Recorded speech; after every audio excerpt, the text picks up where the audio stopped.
Susie Sausage Head. So, let me tell y'all about the time Susie Sausage Head was taking a shower. She was singing love songs and could not stop smiling because she just had the most perfect night and morning.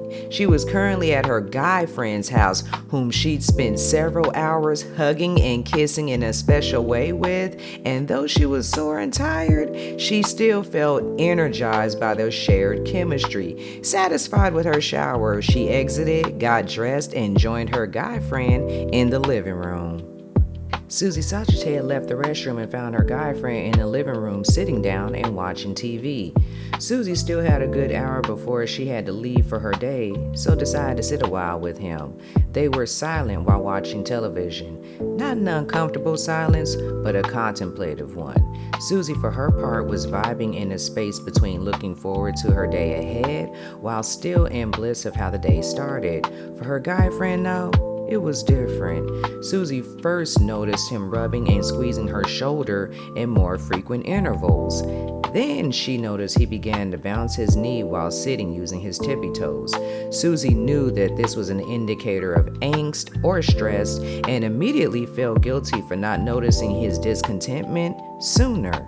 Susie Sausage Head asked her guy friend if he was okay or if there was anything that he wanted to speak about, to which he answered quickly and curtly, no. He then made a move to create some distance between he and Susie, removing his arm from around her shoulder and scooting away from her until they were no longer touching on the couch.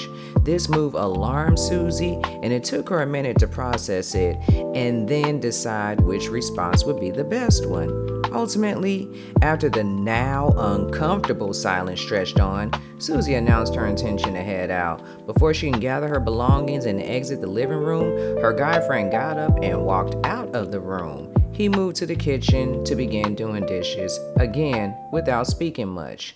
Susie was now regretting coming over here in the first place and made a mental note to stay away from her guy friend for a while. His lack of clear communication triggered her, and she was in a hurry to leave.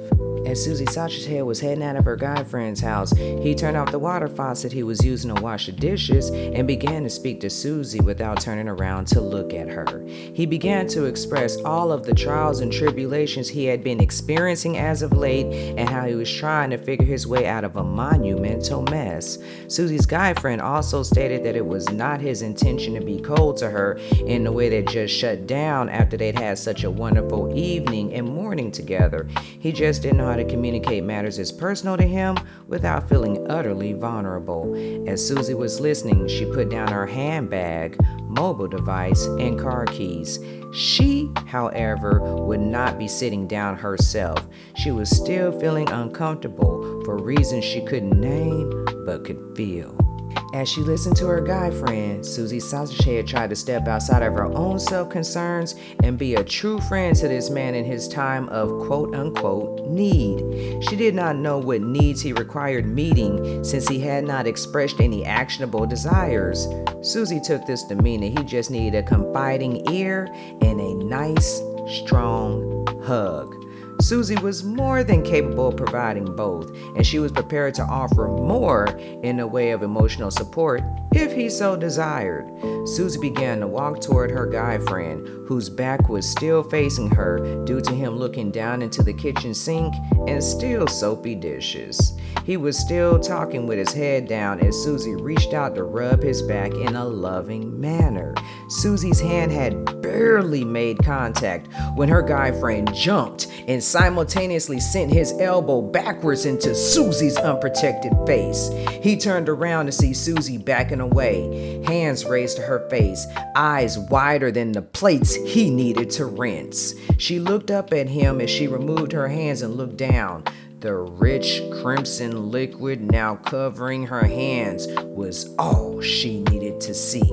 She was enraged and crying as she screamed, "My nose!" The